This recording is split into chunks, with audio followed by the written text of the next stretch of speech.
Hello and welcome to the latest update program. The topic of discussion is World Environment Day.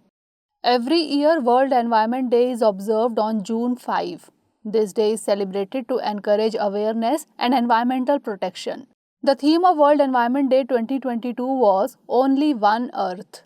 Every World Environment Day is hosted by a different country in which official celebrations take place. This year's, that is 2022, host country was Sweden.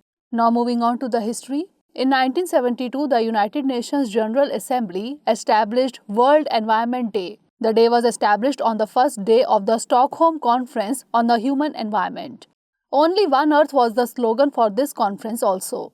It is led by the United Nations Environment Programme, that is UNEP, and held annually on 5th June since 1973.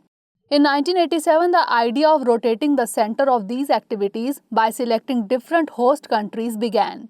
Now information about UNEP, that is United Nations Environment Programme. It was established in 1972. It aims to provide leadership and encourage partnership in caring for the environment. It works closely with its 193 member states and representatives to address environmental challenges through the UN Environment Assembly. It is headquartered in Nairobi, Kenya.